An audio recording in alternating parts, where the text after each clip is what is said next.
Congratulations. Why'd it get so quiet in here? Congrats, Jrue. Thanks, Brody. Oh, that jacket is fire, by the way. Hey, man. The whole thing. What's that accomplishment mean to you? It's cool, you know? It means that I played long enough. Yeah. Or I played for a long time. But it's cool. I didn't know it was coming. I should probably tune in a little better. But yeah, it's good. It's always good to get it when you win. You had no idea? No. I'm not really on Instagram or anything like that, and then it's not like anybody here told me. So I'm really just going out there and playing. When did you find out it happened? Huh? When did you find out it happened? Did you hear the jump? When they started cheering, yeah, when they started cheering. Heard my name a little bit, so figured I did something wrong. It was 9 points. 9 You would points, have that's been it. gunning for it if you'd known? Probably not. I probably would have played the same way. Eventually, I would have got it if it would have took me 9 games or 3 or whatever it was. But it was but it's a cool accomplishment.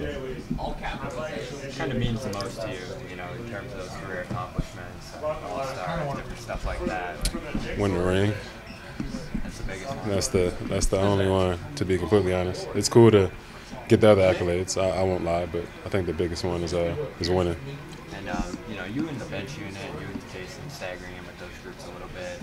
Just how's that kind of gone? You know, getting those guys going and figuring out who's going to play with that. I mean, I think we have such a talented group of guys that it's not really like on me or Jason to get them going or JB.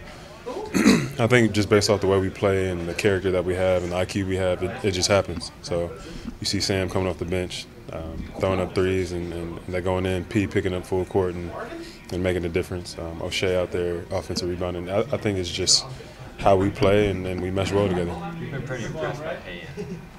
What impresses you most about him? Just the dog in him. I mean, everybody loves a dog. Somebody that's going to go out there and changes the game. And it might not be scoring, it might not be assists, it might just be the dirty work. And he can do it. He can score and do all that. But you see him offensive rebounding crazy.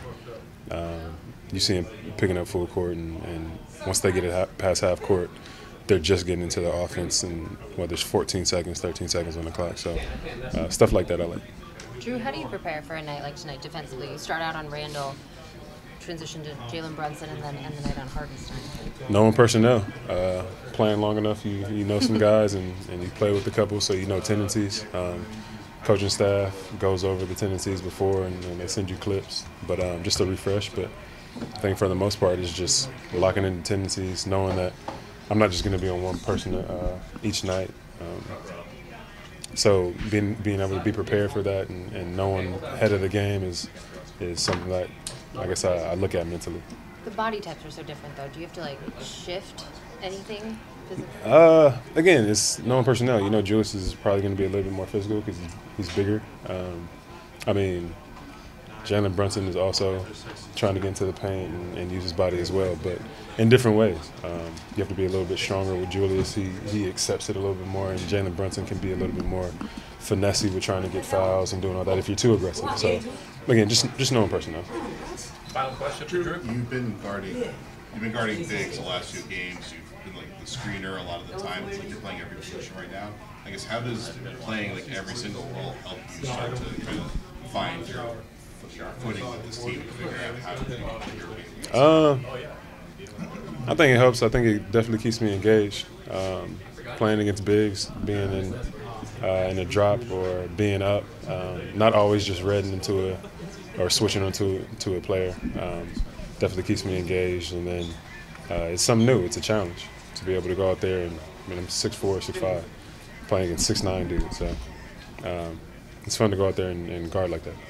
One more, looking ahead to Joel. I mean, have you ever been, before last game, the primary defender on him? And why does that work? I don't know. That's a great question. I don't know. I've never been the primary person to guard him, primary defender to guard him. I mean, they had James, they had Maxey, so obviously I'd gravitate toward that. Yes. But I don't know. Maybe leverage where he dribbles the ball. I'm already down there, so maybe I can poke at it a little bit. I think I'm strong enough just not to get back down and dunked in the basket. Yeah, I don't know. Great question. Thank you, Jrue. Thank you.